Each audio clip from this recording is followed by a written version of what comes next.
오늘 시편 85편은 일단은 기본적으로 도움을 구하는 시편입니다. 도움을 구하는 시편인데 어떤 위기 상황이 등장하지 않습니다. 그리고 특별히 시인이 어떤 문제를 가지고 있는지도 잘 모르겠어요. 그래서 그냥 보기에는 일상생활 속에서 하나님께 드리는 도움을 구하는 기도처럼 보여집니다. 물론 배경을 놓고 우리가 연구를 한다면 이때가 언제였을 것이다 라고 이제 몇 가지 얘기할 수 있는 것들이 좀 있을 수 있지만, 그럼에도 불구하고 일단 기본적으로는 일상생활 속에서 우리가 하나님의 성품에 기대어서 도움을 구하는 시편 중 하나일 것이라고 추측됩니다. 특별히는 과거 하나님의 위대한 행적들, 이스라엘 우리 그 조상들에게 행하셨던, 우리 조상의 하나님께 행하셨던 그 하나님의 위대한 행적들의 근거에서 지금 하나님과의 관계를 바로잡아 달라고 요청하는 기도예요. 그것을 우리가 함께 나눴으면 좋겠고요. 어떤 분들은 이것을 하나님의 약속을 요구하는 기도다, 약속의 성취를 요구하는 기도다. 또 어떤 분은 포로기에 쓰여진 이제 우리가 이스라엘의 회복을 위해서 기도하는, 도움을 구하는 기도다라고 여기는 분이 계십니다. 그렇지만 이것이 언제 쓰여졌느냐, 어떤 배경에서 쓰여졌느냐가 중요하기보다는 이 안에서 고백되어지고 있는 것은 깨어진 하나님과의 관계를 회복하는 것, 그것이 이제 오늘 시편 본문의 주된 주제입니다. 깨어진 관계를 회복하는 것이기 때문에 여러분 잘 생각해 보시면 이스라엘 백성들은 하나님과 관계가 깨어진 적이 여러 번 있었어요. 그리고 어떻게 보면 모세가 하나님으로부터 사명을 받기 전에도 하나님과의 관계가 어느 정도는 깨어진 상태라고 보는 것이 마땅합니다. 왜냐하면 그들은 그 시절에 하나님을 예배하지 않았고 하나님과 연관성이 없는 삶을 살아왔기 때문에 그렇습니다. 누구보다 우상 숭배에 찌들어서 살았을 겁니다. 그들이 모세가 눈에서 사라지자마자 금송아지를 만들었다는 것을 보면 그들이 우상을 섬기지 않으면 너무나 어색하고 불안한 삶을 살아왔던 것이죠. 그런 삶을 살아왔던 거예요. 그러니까 그때부터 하나님과의 관계가 단절된 상태에서 하나님의 관계를 맺어주신 것이죠. 아브라함도 역시 마찬가지죠. 하나님과 그 어떤 관계가 없을 때 갑자기 하나님이 나타나셔서 관계를 맺어주셨습니다. 이렇듯이 이스라엘의 역사 가운데서는 깨어진 관계를 하나님이 직접 연결해 주셨던 경험들이 이스라엘 역사 가운데 있었습니다. 그런 하나님의 놀라운 일이 다시 한번 일어나기를 간청하는 것이죠. 근데 이런 걸 놓고 봤을 때는 뭔가 지금 현재 이스라엘 공동체의 현재 모습, 그 다음에 시인의 현재 모습은 하나님과 엄청 밀접한 관계를 갖고 있다라고 보기 힘든 것이죠. 적어도. 아니면 이럴 수도 있죠. 여러분, 우리가 지금 하나님과의 관계가 좋더라도 더 깊은 관계를 위해서 그것을 요구할 수도 있지 않겠습니까? 그런 기도일 수도 있는 겁니다. 어쨌든 그 문자적으로만 놓고 봤을 때는 하나님과의 관계를 다시 한번 회복하기 원하는 기도입니다. 그래서 1, 2절에 이렇게 기도하고 있습니다. 주님께서 주님의 땅에 은혜를 베푸셔 포로가 된 야곱 자손을 돌아오게 하셨습니다. 주님의 백성들이 지은 죄악을 용서하여 주시며 그 모든 죄악을 덮어 주셨습니다. 우리가 잘 생각해 보면 이스라엘 백성과 하나님과의 관계가 맺어졌을 때에 왜 오늘 시인이 그것은 하나님의 은혜를 베푸신 것인데 왜 죄악을 용서해 주셨다, 모든 죄를 덮어 주셨다라고 말하고 있을까요? 여러분, 그 이스라엘이 출애굽하는 그 과정에서 그것이 너무나 잘 드러납니다. 하나님의 선택을 받았지만, 하나님의 구원을 눈으로 직접 목격했지만 그것을 거절하는 사람의 역사들이 계속 등장하는 것이죠. 사실 우리는 안 그런가요? 우리가 부단히 노력하지 않으면 하나님과의 관계는 유지되기 어렵습니다. 그런 의미에서 예수 그리스도께서 우리를 위해서 모든 것을 다 쏟으셨지만 우리는 그 성취를 누리어야 마땅한 사람들이지만 여러분, 그리스도로 인해서 얻은 그 축복은 우리가 노력하지 않으면 누릴 수 없습니다. 그 축복을 누리는 사람보다 갈등하고 시험에 들어서 힘든 삶을 살아가는 사람이 더 많아요. 현대 그리스도인들 사이에서 있는 뭐랄까요? 어떤 트렌드라고 봐야 되나요? 위로받기 원합니다. 기쁨을 누리고 그것을 풍성히 더 얻으려고 노력하는 것보다 위로받기 원합니다. 이 공동체에 왔을 때 나는 그래도 좀 괜찮은 사람이야 라고 위로받기 원합니다. 근데 여러분, 그 위로는요, 인간이 이렇게 해준다고 위로가 된다기보다 그리스도 안에서 내가 어떻게 받아들여지는지를 확실하게 우리가 깨달았을 때에 하나님 앞에서 온전한 위로를 누릴 수 있고 풍성함을 누릴 수 있는 것이죠. 좋은 말 해준다고 넌 괜찮아 이렇게 얘기해 준다고 해서 우리가 온전히 위로를 누리지 못해요. 여기서 괜찮다는 소리 들어봤자 뭐합니까? 또 월요일부터 토요일까지 하루를 살아가다 난 왜 이러지? 라고 생각할 텐데요. 그렇기 때문에 우리가 그리스도 안에서 마땅히 누려 마땅한 그 축복도 노력하지 않고서는 풍성함을 누리고 살아갈 수 없습니다. 오늘 본문 속에서 이야기하는 하나님과의 관계를 다시 한번 회복하기 원하는 이스라엘 백성도 역시도 마찬가지로 그것을 회복하기 위해서는 그들의 마땅한 노력이 필요한 것이죠. 정말 이 이스라엘 백성들이 오늘 시인이 원하는 것은 6절에서 얘기하고 있는데, 주님의 백성이 주님을 기뻐하도록 우리를 되살려 주시지 않겠습니까? 하나님을 기뻐하도록 저를 다시 한번 살려주시지 않겠습니까? 이렇게 요구합니다. 사실 그 구약 성경에서 보통 평안을 주는 것, 하나님이 평안을 주죠. 근데 평안을 주는 것에 어떤 상징적인 요소로 등장하는 것이 뭐냐면 땅이에요, 땅. 땅. 잘 보시면 1, 2절에 주님의 땅에 은혜를 베푸셔 이렇게 얘기하고 있죠. 이스라엘 백성들이 은혜가 있는 그 땅에 누가 들어가게 했대요? 하나님께서 야곱 자손을 들어가게 하셨대요. 사실 연결이 안 돼 보여요. 땅에 들어가게 하셨는데 갑자기 죄를 용서해 달래요.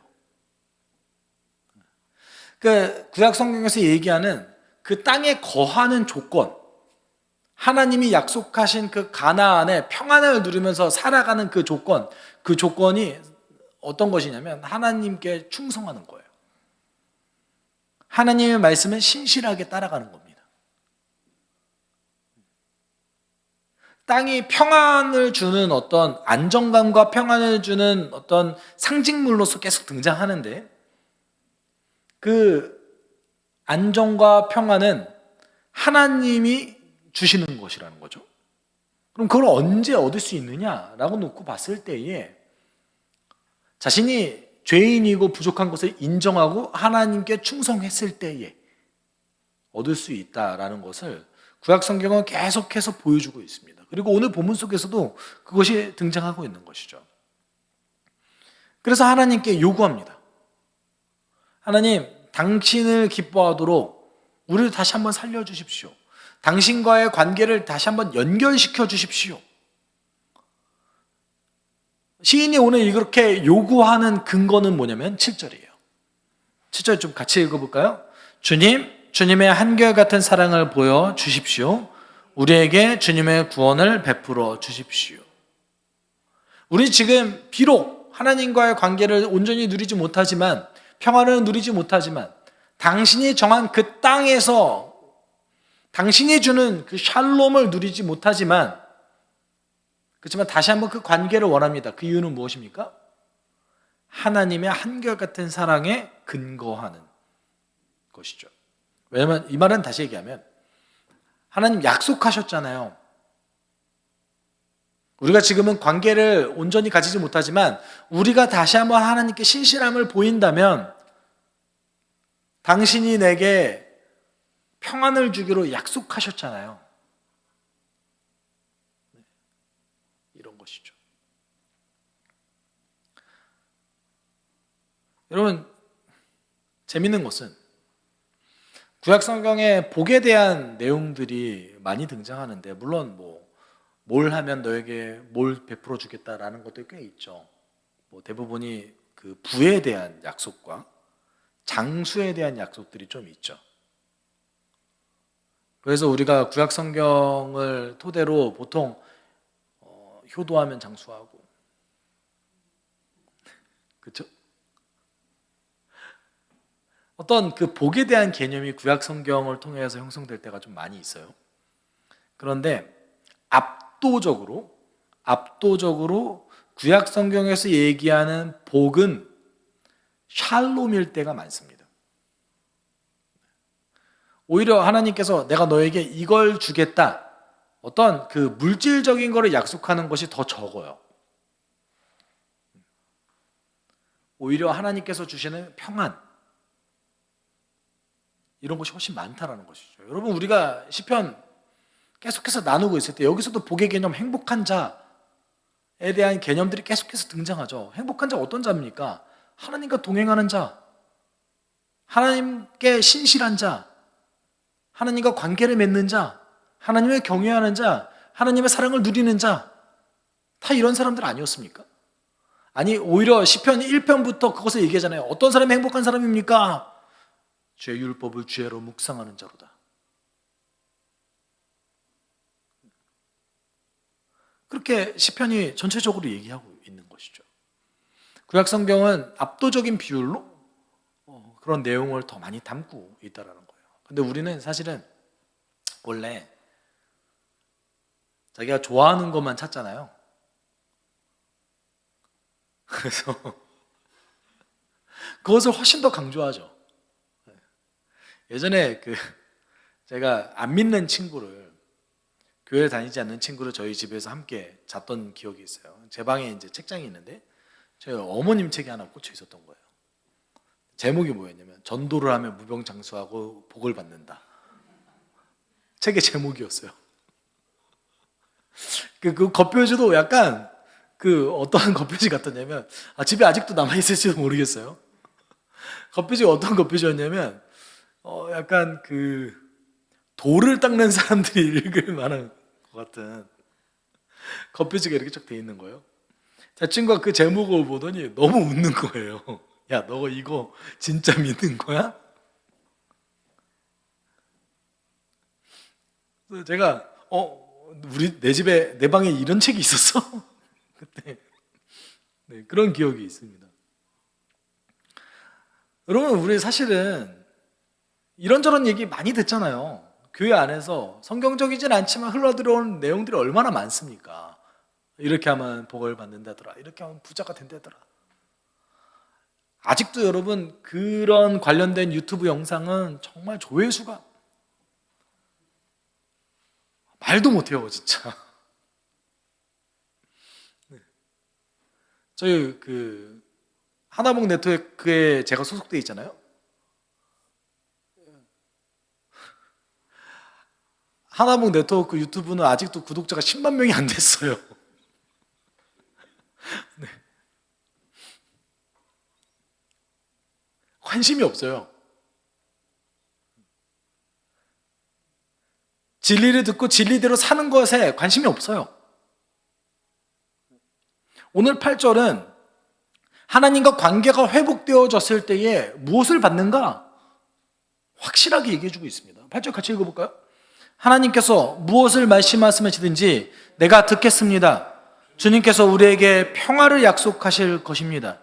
주님께서는 주님의 백성, 주님의 성도들이 망령된 대로 돌아가지 않는다면 진정으로 평화를 주실 것입니다. 오늘 8절 뭐라고 얘기합니까? 말씀하십시오. 당신과의 관계를 회복하는 것이라면 제가 뭐든지 하겠습니다. 그러면 당신이 약속하신 그 평화를 내가 지금 받을 겁니다. 오늘 시인이 그렇게 얘기하잖아요. 그리고 조건이 하나 더 붙어요. 당신의 백성이 망령된 대로 돌아가지 않는다면, 그 길을 돌이켜서 하나님을 떠나가지 않는다면 당신께서 진정으로 우리에게 평화를 주실 것입니다. 보통 고대 사회에서 평화는 전쟁이 없는 상태를 얘기합니다. 전쟁이 없는 상태를 얘기해요. 얼마 전에 제가 이제 한국사로 유명하신 분이 그런 얘기를 하더라고요. 삼국시대에 큰 전쟁이 3년에 한 번씩 있었다고. 그 시대에 생존 자체가 걱정의 시대였다고. 당연히 고대 시대에 전쟁이 많았겠죠. 침략도 많았겠죠. 이스라엘도 마찬가지입니다. 무역로 한가운데 있었던 이스라엘이 전쟁을 한 번도 경험해보지 못한 사람 아마 찾기 힘들 거예요. 그런데 구약 성경에서 얘기하는 샬롬은 전쟁이 없는 상태뿐만 아니라 그 안에 있는 하나님의 백성이 원하는 것을 얻을 수 있는 그 상태를 얘기합니다. 누릴 수 있는 상태를 얘기해요. 전쟁이 없을 뿐만 아니라 누릴 수 있는 상태. 왜냐하면 하나님이 주시는 그 평안, 샬롬은 하나님께 신실하지 않고서는 얻을 수 없는 것이기 때문에 그래요. 당연해요. 여러분 잘 생각해 보세요. 구약 성경에 그 율법을 살펴보면 약자들을 향한 하나님의 마음이 얼마나 드러나 있습니까?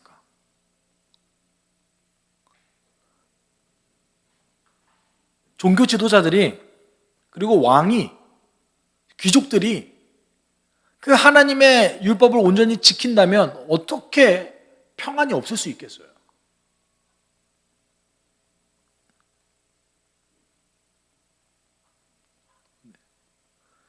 착취하지 않으시고 우리가 풍성한 것을 누리기 원하시는 그 하나님의 마음이 이스라엘이라는 나라 자체가 설계되어졌을 때부터 드러났습니다. 추수할 때 양 내 귀퉁이를 추수하지 말아라. 너가 7년이 지나면 안식년을 선포하고 종에게 자유를 줘라. 50년이 되면 희년을 선포하고 너가 땅으로부터 얻는 그 부의 축적을 이제는 멈춰라. 그리고 그 땅이 원래 누구 거였는지 빚과 상관없이 되돌려라. 여러분 이게 희년입니다. 여러분 원래 우리 사회, 보통 우리가 보는 사회는 어떻습니까? 부가 되물림되고 가난이 되물림되지 않습니까? 아니 지금 시대도 그런데 고대 사회는 오죽했겠어요? 하나님께서 원하셨다는 건 뭐예요? 부가 되물림되는 거 내가 원하지 않는다. 가난이 되물림되는 거 원하지 않는다. 한 세대를 넘어가지 말아라. 여러분 그게 희년이에요. 아마 자유민주주의를 좋아하고 시장경제를 좋아하시는 분들이 그 구절을 봤으면 공산주의 아니야? 라고 얘기할 수 있을 정도로 지금도 도저히 되기 힘들 정도의 복지제도를 담고 있습니다. 왜요? 하나님의 성품이니까요. 그것이 하나님의 성품이니까요. 하나님만큼 인간을 아시는 분이 없으니까요. 여러분 우리가 하나님으로부터 경제적인 자유를 복을 받았다고 얘기하시는 분이 많으시죠? 돈을 많이 벌었어요. 돈이 많아졌어요. 평안합니까? 이 사회가 돈 때문에 얼마나 평안하지 못하게 만드는 일들이 벌어집니까? 교회 다니시는 분들도 목사님들도 가끔 그런 얘기해요. 하나님이 왜 나한테는 로또를 안 주실까? 참 좋은데 잘 쓸 텐데 아직 날 잘 모르시는 것 같아. 이렇게 얘기하는 분들 계세요. 통계가 말해주지 않습니까? 그리스도인을 떠나서 복권에 당첨된 사람 중에서 삶을 온전히 제대로 살아가는 사람이 몇이나 됩니까? 하나님은 우리에게 정말 필요한 거를 약속하셨어요. 뭐예요? 평안. 우리에게 샬롬을 약속하셨어요. 그 샬롬이 언제 온대요? 우리가 망령된 대로 돌아가지 않는다면. 하나님께 간다면. 그래서 8절이 뭘 강조하냐면 돌아간다를 강조해요. 내가 하나님께 돌아가겠습니다. 그래서 7절, 6절, 7절, 8절 계속 해서 돌아간다를 강조합니다. 이 단어가 어떤 단어냐면 사실 회개예요. 돌이킨다. 내 방향성을 돌이켜서 하나님께로 간다라는 것을 오늘 시편 전체에 강조합니다. 그러면 하나님과 관계로 회복하는 것은 무엇입니까? 나의 삶의 방향성을 돌이키는 것이죠. 하나님을 향한 방향성을 가지고 가는 거예요. 되든 되지 않던 계속 가는 거예요. 그랬을 때 하나님께서 뭘 주신대요? 평안을 주신대요. 그리고 9절에 이렇게 얘기하죠. 참으로 주님의 구원은 주님을 경외하는 사람에게 가까이 있으니 주님의 영광이 우리 땅에 깃들 것입니다. 영광이 땅에 깃든다. 여러분 아까도 제가 말씀드렸듯이 구약 성경의 땅은 샬롬의 상징이에요. 내가 땅을 수여받는다라는 것은 이제 평안한다, 안식을 누린다 이런 거예요. 여러분 히브리서에서도 여호수아 얘기를 하면서 안식을 얘기하잖아요. 그 땅에 들어갔을 때 안식을 취한다. 땅이 샬롬의 상징 중에 하나이기 때문에 그렇습니다. 여러분 이집트보다 가나안 땅이 더 좋은 땅 아니에요. 근데 왜 그 땅이 더 좋은 땅입니까? 하나님이 주신 안식을 누리는 곳이니까요. 우리가 하나님께 돌이켰을 때 하나님이 주시는 그 샬롬을 누리고 구원을 받는다. 땅이 중요한 것이 아니라 하나님의 영광이 우리가 지금 누리고 있는 이 샬롬, 평안한 상태 가운데 언제나 함께한다 라는 뜻인 겁니다. 사실은 여러분 저는 요새 사실 조금 더 교회론의 연구를 많이 합니다. 아무래도 제가 아직은 교회를 잘 이해하지 못하는 측면도 있고 하나님이 원하시는 그 교회가 과연 어떤 것인지에 대해서 부단히 찾으려고 애를 씁니다. 그런데 중요한 사실은 하나님이 원하시는 그 평안을 누리는 교회, 그 교회는 뭐가 있냐면 하나님을 온전히 믿는 그 진리와 그 진리를 따라가려고 하는 사람들의 노력들이 있습니다. 어찌 보면 그것이 전부인 것이죠. 그리고 그 노력하는 사람들이 모인 곳이 교회입니다. 여러분 우리 기독교 역사는 그런 사람들이 평안을 누릴 자격이 있다, 또 평안을 누려왔다 라고 얘기하고 있습니다. 우리가 조금만 눈을 돌리고 하나님과 멀어지면 우리는 평안하지 못하죠. 조금만 더 눈을 돌리면 어떻게든 더 좋은 거, 더 많은 것을 누리기 위해서 애씁니다. 여러분 우리가 하나님께 눈을 돌리고 하나님과 관계를 회복했을 때 우리는 하나님의 명령을 지키기 위해 애쓸 겁니다.